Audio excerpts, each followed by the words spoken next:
This is single for the summer. I got your cover. They wanna ask about my number. What up, everybody? It's Phil. Welcome back to my channel, and today I'm going to bring you a new series.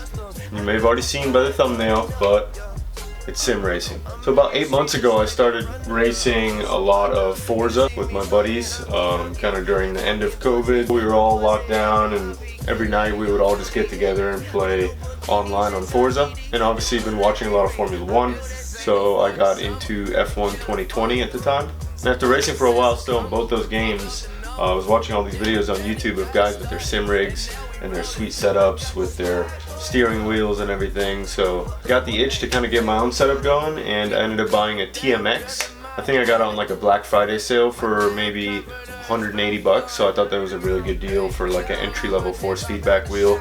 I had that for about 6 months. I was racing really well with it. It was just kind of limited, and you know, as you start getting down the rabbit hole, you start watching all these Fanatec videos, and they kind of get you suckered in. But yeah, I did a lot of research, and after about 6 or 7 months of the TMX, I upgraded to the Fanatec DD Pro, and I ended up getting the Gran Turismo version, which is also compatible for PlayStation, PC, and Xbox. And what I didn't realize at the time, the Gran Turismo version comes with a wheel that's only compatible for PlayStation, not Xbox.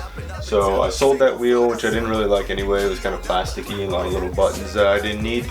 I sold that wheel on eBay actually, sold it within a couple hours for the same price that I got this one for. I believe it was $199, and this is the Mclaren GT3 wheel. So yeah, right now I'm just racing a lot of F1 2021, doing a lot of online races, still racing with my buddies on Forza 7. I'm really excited for F1 22 to come out as well. I believe it's in a couple days, and this is where I'm at on the journey. I'll show you guys my setup, and hopefully a couple months down the line I'll be able to get a PC setup and start getting into iRacing, because that's the new rabbit hole I'm in on YouTube, and it looks amazing. I'm just really sick of the online games in F1 21 and Forza because people are just reckless. They don't care, they're just crashing into you. It seems like iRacing kind of sifts out the people who aren't really there for the sim racing part and just having a fun little time racing with their buddies.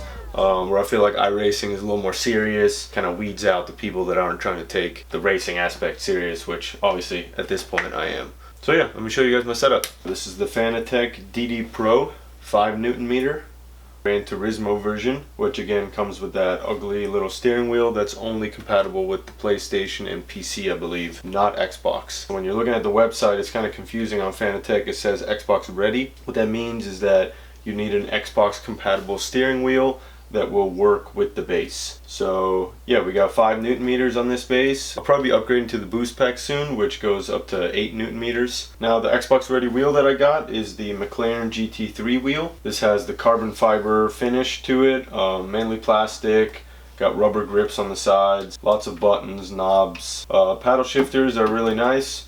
I believe it's metal or some kind of metal composite with the bottom little clutch levers, I believe they're called. Those are plastic and on a spring. I didn't really like the paddle shifters in the beginning because they're super clunky, but you kind of get used to them, so it's not a deal breaker. The pedals I think are just standard Fanatec pedals. They are nice. They're made out of metal compared to the TMX. The little plastic ones that come with that steering wheel are terrible, and upgrading to these, I think these are only $80 to $100. For the quality that you get from Fanatec, these pedals are awesome. You can adjust them, move them closer together, move them further apart. You can add your clutch pedal. You can even add the load cell onto the brake pedal. So overall, just super customizable. Can't say anything but good things about those pedal sets. Now to the actual sim rig that I built. It's pretty much completely made out of wood. Found some video online of these guys. I'll link it below, but they built this frame out of wood. And when I saw it, it just looked super sturdy. I gave it a try. I was using it for the TMX, it was awesome. And I was a little worried when I got the Fanatec. Just having more power and more torque behind the wheel, I was thinking maybe it wouldn't be so sturdy, but this wheelbase is so sturdy, it's so hard to move.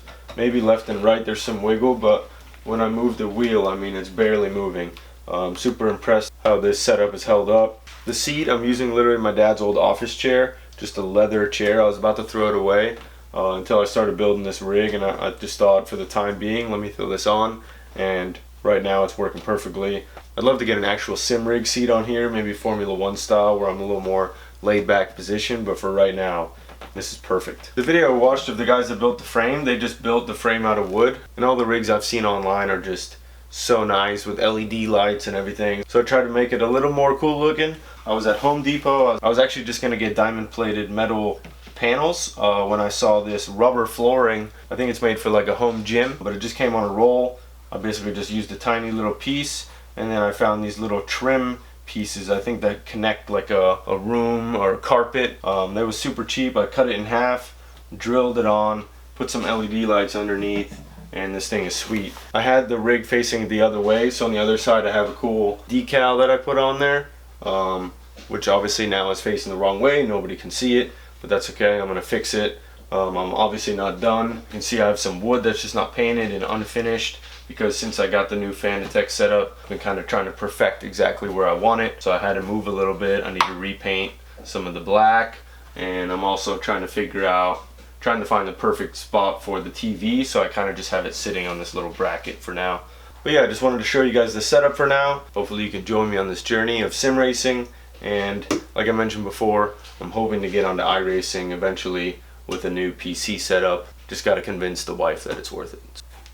Like the video, subscribe. Thanks guys, take it easy. It's a single for the summer, I got your cover. They wanna ask about my numbers, fuck where you come from. Them hoes be sneaky, baby, come on. I never